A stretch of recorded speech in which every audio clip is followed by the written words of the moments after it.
Daniel always believed romance would feel obvious, like a clear emotional signal he couldn't miss.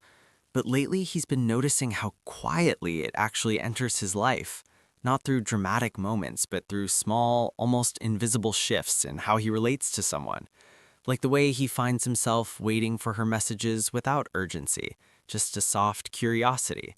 Or how he feels calmer when she's around, even when they're not talking about anything meaningful. And it surprises him how different this feels from what he used to call love, which was always intense, restless, full of expectations and unspoken fears. While this connection feels slower, less demanding, almost unfamiliar in its simplicity. And he starts to realize that most of his past relationships were driven by the need to be desired, to be interesting, to be enough, rather than the desire to genuinely know another person. And now he notices how with her, he doesn't feel the same pressure to perform, to impress, to carefully curate every word. Instead, he feels a subtle sense of permission to exist as he is, uncertain, quiet, sometimes emotionally clumsy, and that feels more intimate than any romantic fantasy he ever had. And Daniel begins to understand that romance might not be about finding someone who completes him, but about finding someone in whose presence he doesn't feel incomplete in the first place, someone who makes emotional space feel safer rather than emptier. And this realization doesn't feel like falling in love, it feels more like slowly exhaling after holding his breath for years. Daniel never thought he would pay so much attention to the smallest details, but with her, he notices everything. The way she slightly changes her tone when she's unsure, the way she avoids certain topics without realizing it, the way her laughter sounds different when it's genuine and when it's used to hide discomfort. And it makes him reflect on how intimacy isn't built from perfect moments, but from shared awareness, from slowly learning the emotional language of another person. And he realizes that what draws him to her isn't just attraction, it's the feeling that their inner worlds are quietly trying to understand each other, even when they don't have the right words yet. And he senses that she is also observing him, not critically, but carefully, as if both of them are trying to move gently around each other's vulnerabilities. And this mutual attentiveness feels more meaningful than any confession, because it doesn't demand certainty, it allows space for hesitation, for miscommunication, for gradual emotional trust. And Daniel starts to see that romance might not be about intensity or destiny, but about two imperfect people slowly choosing to stay present in each other's emotional reality, even when that reality is still unclear, fragile, and unfinished.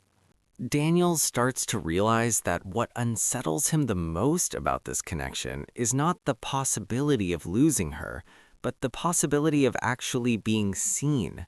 Because with her, he feels less able to hide behind Pravichni versus Sabe, the calm one, the rational one, the emotionally controlled one. And instead, he notices how easily small moments expose him, how a simple question from her can make him pause longer than expected, how certain silences feel heavier not because something is wrong, but because something real is forming beneath them. And he reflects on how most of his past relationships allowed him to stay partially invisible, to love and be loved without ever fully risking his inner contradictions, his doubts, his unfinished thoughts. While with her, there is a subtle pressure, not from her, but from himself, to be more honest than he is used to being. And this honesty doesn't feel dramatic. It feels slow and slightly uncomfortable, like learning to sit in a new posture. And he notices how their conversations often circle around simple topics, daily routines, random memories, small observations. Yet underneath those words, there is a constant emotional negotiation happening, a quiet testing of trust, of boundaries, of how much space each of them can occupy without overwhelming the other. And Daniel senses that she is also navigating her own internal landscape, sometimes pulling closer, sometimes retreating into herself, not out of distance, but out of carefulness, as if both of them are trying to protect something fragile before it fully exists. And he begins to understand that romance, at least this kind of romance, is not about certainty or emotional fireworks. It's about learning how to remain open while not knowing the outcome, how to invest attention without demanding guarantees, how to allow attachment to grow in the presence of fear rather than in its absence. And what surprises him most is that this process doesn't feel like falling in love. It feels more like slowly unlearning emotional defenses, layer by layer, noticing which parts of himself soften around her, which thoughts become quieter, which anxieties lose their urgency. And in that gradual shift, he starts to sense that intimacy is not something you reach, it's something you allow to happen when you stop trying to control how the story should unfold. Daniel begins to notice how time feels different around her. Not faster or slower in a dramatic way, but softer, less structured, as if the usual internal pressure to be somewhere else or become something else temporarily dissolves. And it surprises him how often he finds himself simply listening, not waiting for his turn to speak, not planning responses, just absorbing the rhythm of her thoughts, the pauses between her words, the subtle shifts in her expressions. And he realizes how rare that kind of attention is in his life, how most interactions are filtered through distraction, self-awareness, or quiet performance. While with her, there is a growing sense of emotional presence that doesn't require effort. And this presence feels intimate in a way he can't easily explain, because it's not rooted in physical closeness or romantic gestures, but in a shared emotional space where neither of them feels rushed to define what they are. And he reflects on how much of his previous idea of love was built on urgency, on needing to label feelings quickly, to secure them, to turn uncertainty into something manageable. And now he finds himself resisting that impulse, allowing things to remain undefined, incomplete, even slightly unstable, because somehow that instability feels more honest than forced clarity. And he senses that she is also comfortable in this ambiguity, that she doesn't need immediate promises or emotional certainty, only consistency, presence, and the feeling that what exists between them is being treated with care rather than expectation. And Daniel starts to understand that romance might not be about intensity at all. It might be about attention, about choosing to stay mentally and emotionally available in a world that constantly encourages detachment, about noticing the person in front of you without trying to turn them into a future version of themselves. And this realization quietly shifts how he relates not only to her, but to himself, because he begins to see that the kind of love he is slowly experiencing is not about escaping loneliness. It's about learning how to share emotional space without losing his own. Daniel becomes increasingly aware of how much of his emotional life used to revolve around expectations, around imagined futures, hypothetical conversations, and internal narratives that were never fully grounded in reality. And he notices how this connection with her gently interrupts that pattern, not by offering certainty, but by anchoring him in what actually exists between them right now, in the tone of her voice, in the way she sometimes hesitates before sharing something personal, in the subtle trust that forms when neither of them rushes to fill emotional gaps with assumptions. And he reflects on how often he used to project meaning onto people, turning attraction into stories, potential into promises. While with her, he feels less inclined to imagine and more inclined to observe, to stay present with what is unfolding instead of forcing it into a predetermined shape. And this shift feels unfamiliar because it removes the illusion of control he once found comforting, replacing it with a quieter form of connection that relies on attentiveness rather than expectation. And he notices how their interactions create small emotional echoes inside him, moments that linger not because they were intense, but because they felt sincere, unedited, unperformed. And Daniel starts to sense that what he is experiencing is not the excitement of romance as he once understood it, but a deeper emotional resonance, a feeling of alignment that doesn't demand constant validation. And this resonance invites him to relate differently to vulnerability, to allow uncertainty without immediately trying to resolve it, to accept that real intimacy grows in slow increments, in repeated moments of presence, in the willingness to remain emotionally available even when the outcome remains undefined. And perhaps for the first time, he feels that love is not something he is chasing, but something he's gradually learning how to stay with. Daniel starts to notice how this connection is slowly reshaping the way he understands himself, not through any dramatic realization, but through subtle emotional adjustments that feel almost invisible until he pays attention to them, like how he no longer feels the same urge to impress, to present a polished version of his thoughts, to hide the parts of himself that feel uncertain or unfinished. And it surprises him how natural it feels to admit confusion around her, to say he doesn't know what he's feeling yet, or that he needs time to understand his own reactions.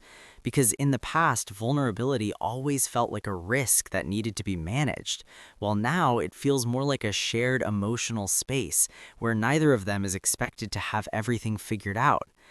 And he reflects on how much of his identity used to be built around emotional independence, around the idea that needing someone meant losing control, losing clarity, losing a sense of self.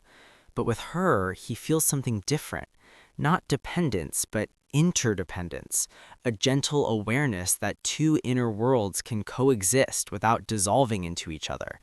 And this realization softens his old fears, making him less defensive, less guarded, more willing to let moments remain open-ended instead of immediately labeling them as success or failure.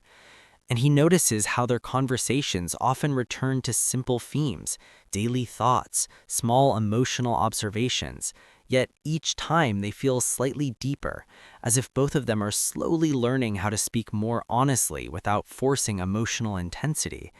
And Daniel begins to sense that romance, at least this kind of romance, isn't about emotional certainty or dramatic attachment. It's about learning how to stay emotionally present without needing guarantees, how to care without controlling, how to connect without losing yourself. And in this slow, quiet process, he realizes that what is changing most isn't the relationship itself, but his relationship to intimacy, to vulnerability, and to the idea that love doesn't have to feel overwhelming to be real. It can feel calm, gentle, and still deeply transformative. Daniel begins to sense that the most fragile part of this connection is not the possibility of misunderstanding each other, but the possibility of becoming emotionally significant in each other's lives, because significance creates responsibility, and responsibility creates a different kind of fear, not the fear of being rejected, but the fear of being trusted, of knowing that his words, his silences, his emotional availability now carry weight beyond his own internal world. And he reflects on how easy it used to be to remain detached, to care just enough to feel something, but not enough to feel accountable. While with her, he feels a growing awareness that his presence matters in ways he can't fully measure, that small changes in his tone, his attention, his consistency subtly shape her emotional landscape, just as hers shapes his. And this mutual influence feels both intimate and unsettling, because it removes the illusion that he is emotionally self-contained, showing him instead how deeply interconnected human experience actually is. And he notices how he has become more careful with honesty, not because he wants to hide, but because he wants to communicate without harm, to express uncertainty without creating instability, to be real without being careless. And this balance feels complex, like learning a new emotional language, where meaning exists not only in what is said, but in what is withheld, in timing, in sensitivity, in emotional timing that can't be rushed or simplified. And Daniel realizes that romance, in its quiet form, is less about intensity and more about emotional attunement, about gradually learning how to exist inside another person's emotional field without distorting it, without imposing expectations, without demanding clarity before it naturally arrives. And he senses that this process is changing how he relates to the world in general, making him more aware of emotional subtleties, more attentive to invisible dynamics, more present in moments that used to feel insignificant. And perhaps the deepest realization is that love is not something that adds excitement to life, but something that reshapes perception itself, altering how he listens, how he responds, how he experiences his own thoughts and feelings, not as isolated reactions, but as part of a shared emotional reality that continues to quietly unfold between two imperfect people, learning how to remain open without fully knowing where openness will lead. And slowly, without any clear moment to point to, Daniel realizes that what he feels is no longer anticipation, fear, or even excitement, but a quiet sense of emotional grounding, as if something inside him has finally stopped searching and started arriving. And he notices how his thoughts no longer revolve around outcomes or imagined futures, but around presence, around how it feels to simply exist in connection without needing to define it. And this shift feels subtle but profound, because it changes the question from what will happen between us to how am I showing up right now? And in that awareness, he senses a deeper form of intimacy, one that isn't built on promises or certainty, but on the repeated choice to remain emotionally available, honest, and attentive.